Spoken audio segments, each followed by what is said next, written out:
I don't know. Welcome to chess, ladies and gentlemen. So I guess they're taking a an off day today with the U.S. Championships. So I went ahead and went back in the past. I am grabbing one of the games from the Champions Chess Tour finals. So I do have Anish Giri versus Wesley. So, and as always, my people in the Philippines, I will say mabuhay to you. Kamusta na aking makaibigan? Masaya ko makita kay muli. Maraming salamat po sa nanonood ng aking mga video. Hello, you lit. Magandang pon. I'm still not sure if I'm saying that correctly, but I got you guys. Appreciate you guys very much. I'm a Tayo. Yeah. So anybody who is coming from the Netherlands, I would say hello. And thank you. Appreciate you guys very much for stopping by. If you guys are ready to go, let's take a look, see what we have for this game. Bam. I need to get my volume up. Something I forgot. Bam. Cool. So I got D4. Knight comes to F6. We got C4. And this actual game is going to, kind of sit with me pretty well because this is very familiar to me. We do have E6. And as you guys know, you guys seen this all the time. Knight does come to F3. You are just kind of delaying the development of this knight here. So, kind of avoiding this pin. So we do see D5. And then we have my personal favorite, G3. So we do have the Catalan opening. And so, we're just basically going to put the bishop here on G2. We're going to get castled. And basically, black has the ability to maybe, capture this pawn. But that is going to very much activate this bishop on this diagonal. So, kind of how black wants to play. So we do see pawn takes C4 almost immediately. And then bishop does come to G2. And you kind of have to do something because, with this diagonal being somewhat open now, it's going to be a little bit tough for you to develop these pieces. Especially moving this bishop because you definitely don't want a bishop to, smack dab itself right here. So knight does come to C6. And then you see queen to A4. As you guys always see, when I talk to you guys about these types of positions, a lot of the times you'll see knight to E5, as a way to capture back the pawn. You can see a queen to C2. Or you can definitely see a queen to A4. Queen to A4 is a little bit more aggressive because you are discouraging the movement of this pawn here because then you can just go ahead and capture back. So like I said, we do see queen to A4. Bishop takes B4. We are trying to stop this queen from taking this pawn. And black actually does so for quite a while. We see bishop to D2. Knight comes to D5, just double protecting this bishop. And so we do capture on B4 with the bishop. Knight takes B4. You don't have to specify in this particular case, which one captures because the only one you can make a legal move with is this one because the other one is pinned to the king. And that is what we like to call an absolute pin, that it is illegal for you to move that piece. We do see castles by white. Rook comes over to B8. We see knight up to C3. We got A6, just protecting, this pawn. And, definitely making sure that this knight can't just hop right into B5. So we do see knight to E5. And as you guys can see, this knight and this bishop and this queen are adding a pretty serious amount of pressure onto the position. So something has to give. So we do see castles by black. But knight takes C6, knight takes C6, bishop takes C6, pawn takes C6, and then we finally get a chance to take back on C4 with our queen. I told you guys a long time ago that, black basically holds off the recapture of this pawn for as long as humanly possible. And so, we definitely do have a couple of weak points in black's position here. So queen coming to D6, tries to hold on to, the pawns as much as possible. We do see E4. Knight coming to E4, getting an attack on the queen. But the queen actually puts herself in a really nice square. This is going to actually gain some tempo. So we do actually see queen coming to D5. And this is really beneficial because it is simultaneously attacking these two pieces. But it's actually allowing black to get their pawn structure corrected. Because if the queen does take here, you do have the option of going here. but it's actually a little bit better to go on e takes just to open this file up. So we do see queen takes d5, pawn takes d5, and then we have the knight coming up to c5.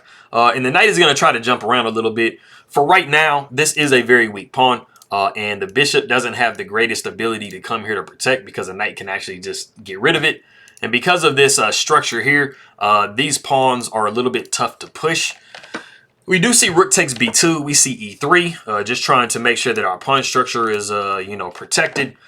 Bishop comes to f5, and then we do see the novelty of the game, which is rook f to c1. And it is just adding extra pressure onto this file and in hopes of, grabbing this pawn at some point. So we do have a5. Knight comes down to b3.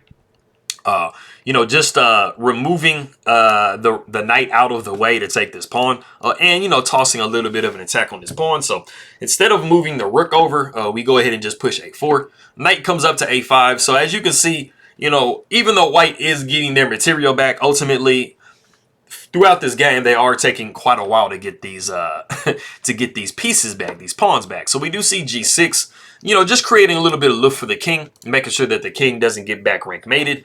Because you can be running into some issues after rook takes, maybe rook takes again, and you're pretty close to getting back rank mated once the rook moves off. So knight does take c6, and you have to be pretty careful because you're looking at knight to e7 with check, forking the king and the bishop, and you definitely don't want that damage to your structure. We do see rook over to e8. We have a3. Rook comes down to e6, attacking the knight. The knight comes back to b4. We see bishop to e4, and this is the only piece that can attack the weaknesses that white has around their king, but it does present a back rank type of a situation. So you definitely have to be very careful of the way that you're playing because you definitely don't want to get back rank mated. So we do see rook up to a2.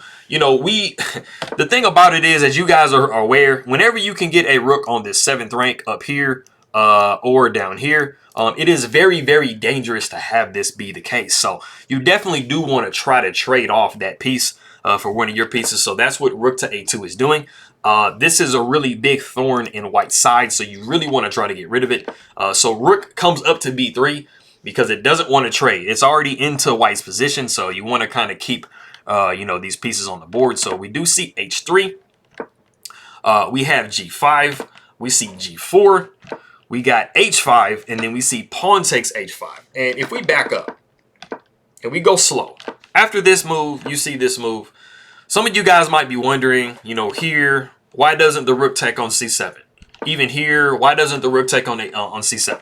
Right here, why doesn't the rook take on c7? Well, I'll show you the different variations and the different mates that occur if you do that. And so instead of in this position, if you don't go h3 and you take immediately, this is automatically going to be mate in 2. You're going to be looking at rook to b1 with check, and then you're going to have to throw this rook in the way, and then you have rook takes c1. So that's why I said earlier, you don't necessarily have back rank issues in the general sense, but you do have this bishop cutting off of your king.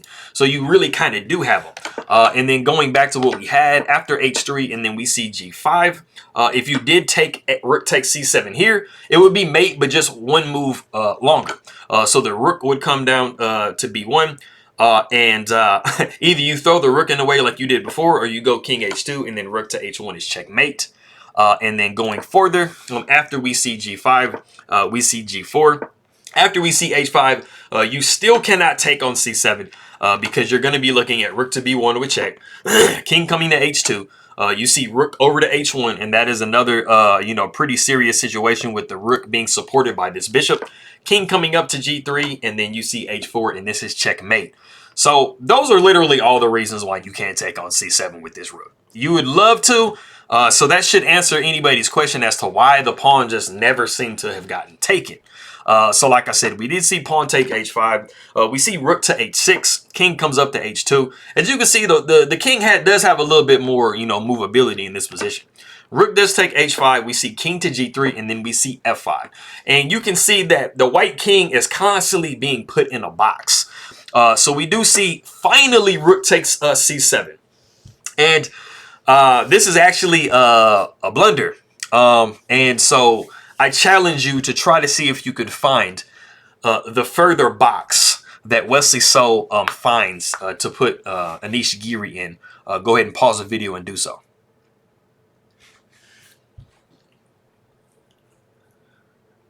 Okay, so if this move is not made, White has an escape here. White is in a very serious box right now. But like I said, it does have the ability to escape if you don't make this specific move. So if you found rook to h4, which was what was actually played in the game, you'd be absolutely correct. This is a very, very strong move to find. And it basically cuts off the king for this one square. The problem in this position is the fact that this rook is, this rook is pinning this pawn down to this king. So f4 is very live, and the king is just in a very tight box. So what you have to play in this position is f3, because you have to free your king up, and you also have to give this rook the ability to try to protect your king somewhat. If we don't do that, and you make any other move, let's just make a random move like rook to a7 or something like that. You're going to be looking at f4 with check. Like I said, this pawn is pinned to the king, so it cannot move. You're looking at king down to h2, and then you have g4. I mean, you see the box is just getting smaller and smaller for White. You could throw a couple of checks in, check, king coming down, check, king coming down, check. The king going to h5, I mean, just basically avoids all the checks. You are either looking at rook here, you're looking at also g3, which is going to knock you down this way. Then the rook is going to swing down, and you can just see that even though you are much more open, you definitely have back rank issues like the entire second half of the game. So that is just insanely crazy. So like I said, we do see f3. This does allow rook taking e3. You see rook over to f2, which is like the only way you can protect, because this is just so much pressure. And you now see f4 with check, bringing the king down to g2. And then the bishop does come up to f5. And now you have just double attack this pawn. And the crazy thing about the position is you can't even throw in a spike check, because this is the only check. And I mean, the bishop is just going to take your rook. So it's like, so Wesley So isn't even giving Giri the ability to like throw in a spike check. That is just, man, that's just, that's mean. Wesley So is being mean, man, like to Giri in this one, man. So you have king down to g1, and you still have the ability to block with the rook, but bishop taking h3 does take that away. So now you make the only move that saves, knight to c2. And then you have rook up to e6, and you are in this box. So you've basically spent your time in the second half of the game in like all these different boxes. And it's really insane how there are so many different boxes that Wesley So was able to put Giri in. So the rook comes down to c5. We see g4. And rook takes d5, so you think you're kind of getting your pawn back and stuff like that, but you do see g3, this is this is really bad. The rook goes to d2. You don't really have anywhere else that you can put this rook. Rook e comes to h6, and I mean, you guys can see what's coming. This bishop is going to move, and I mean, you're just going to have a field day going on. So we do see rook to g5, finally getting this spike check. King comes down to f7. And then we see knight up to b4. We see bishop moving out of the way and going to e6. The king sidesteps to f1, but continuing being mean, Wesley So throws in bishop to c4 with check. And it is in this position that Anish Giri does resign the game. So Malakas see Wesley So. You basically are resigning. I think you guys can really see why, but in case you don't, let's go ahead and take the move, the variation that puts off checkmate for the longest. And that is king up to g2. You're going to see rook to h2 with check, king comes down to g1, rook goes to h1 with check, king goes to g2, and then you see rook 6 to h2, and this is checkmate. Now, if we go back after bishop to c4, I mean, another alternative is going king to e1, but this is just going to get you mated immediately. Not with that, but with that. And so, I mean, this bishop move, the thing about the situation is when Wesley So got to this position and he backed his bishop up to e6, this was like the most accurate bishop retreat because he saw that you were going to be having influence on this diagonal. And actually, you actually can just back your bishop up, even if you back it up to like here, because you still, really any retreat square you go to. So if you go here, here or here, oh, actually, you can't check here. But as long as you go to, wait a minute. Yeah. As long as you go to one of these two squares, you still have influence on this diagonal legitimately. So, not there, of course. But yes, we get into this position here. But going back, after bishop came to c4 right here, this is the point that ended the game. So, that was really insane. It was craziness. And this was just a really, really straightforward, like, well-played game. And rook to h4, the subtle move, I think it was a really, really nice find. So, I mean, I'm looking to see what they do in the U.S. Championships right now, but they are not playing currently. And I actually think they're taking an off day. So, I appreciate you guys very much. Maraming salamat aking makaibigan. Dankia for anybody coming from the Netherlands. Makito tayo mamaya, paalam, and I'll see you guys next time.